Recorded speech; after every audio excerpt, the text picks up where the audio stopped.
These are so, I feel like so cliche every time it starts because it's awkward, you know, awkward time when it first starts and people are coming on. The tiny the tiny microphone is somewhere near me. Okay, fine.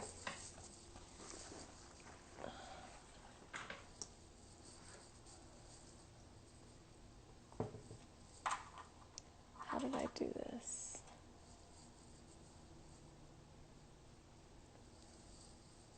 Okay. Oh, I don't think I can hear myself talk.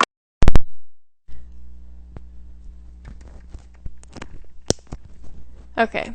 Oh, I don't know if I can. I don't know. Does that sound better to y'all? I can't hear it in my ear, so I just have to trust y'all.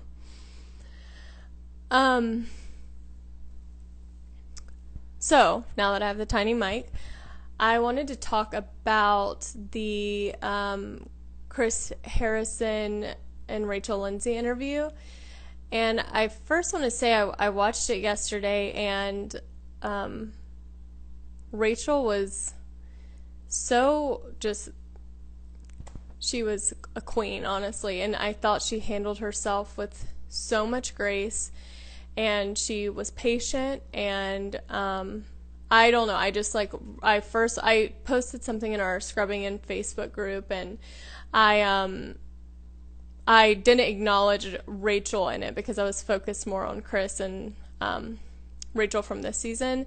But I first wanted to applaud Rachel Lindsay because she really she does a lot for this franchise. And I have always been so grateful for The Bachelor in my experience because it gave me a platform and it gave me so many opportunities beyond that. But I don't really have, the affiliation with, I don't do much with them anymore. And I still feel, there's a pressure to address things when you're associated with something like The Bachelor and with so many viewers and so many people involved. And I think it's important that we talk about things and we do it in a way that feels genuine and right for us. I don't like the bullying of telling people when they should say something or what they should say, because at that point it's just being said to please people. And so I think people deal with it. They might be, I personally am still so ignorant on so many issues, especially the topic of racism. Like, I constantly am hearing things and realizing things that I've done in the past that I was ignorant about. And I think that's part of growth. And that leads me to the conversation about grace.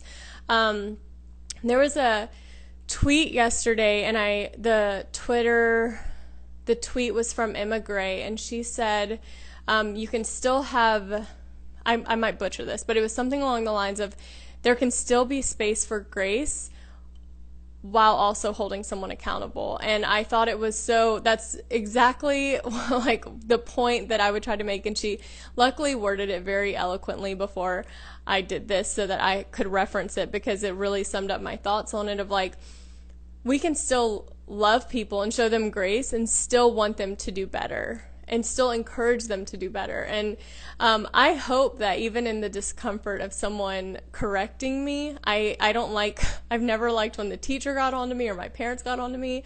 But I hope in these situations that there is openness for people to correct me when I have said something that isn't right or said something that's hurt someone. And if it doesn't hurt you, if you're not affected by it, it doesn't make it right. It doesn't like I see a lot of people excusing someone's behavior when it's not their place to excuse it. And so I just want to remind you that just because you're not personally affected by it doesn't mean that it's okay. And I would hope that that's a lesson we've all learned throughout our lives on many different topics. But I just wanted to say we have to do the part of being able to be I'm very uncomfortable in these situations. I'm very comfortable when I speak out about it. I'm uncomfortable thinking about it and wondering what I'm going to say and if I'm going to say it right. And I realize that just not saying anything actually does more harm to me, because at that point I'm just like, why didn't I stand up for what was right? Like, why didn't I have a voice and say something about what's going on? Even if I say it the wrong way, you know, someone feel free to correct me on it. And that's something I'm working through in therapy. So I just want to encourage y'all, like, as we're all learning and doing these things that may be new to us and uncomfortable to us, like, be open to being held accountable and holding people accountable and making that decision, because how else are we supposed to learn? Like, when you're a child and you do something wrong, you're told not to do that until you realize it's wrong. Like, as a baby, you don't know that it's, you don't know you're doing something bad, but as you keep being held accountable and disciplined, you figure out what's right and wrong. So I just wanted to say that Rachel, Lindsay, and Taylor, and everyone who has spoken about this topic and been so generous and gracious and patient educating people like myself and other people who are uncomfortable and scared of this platform of how to say something or saying the wrong thing, like, thank you, because you're helping us learn and you're helping us grow even through the whatever this feeling is. So I just wanted to say, to encourage all of us to just have grace. Like, I'm not about canceling or attacking people. Like, I really died, and I don't think the people I've heard speak about this, that's not the goal.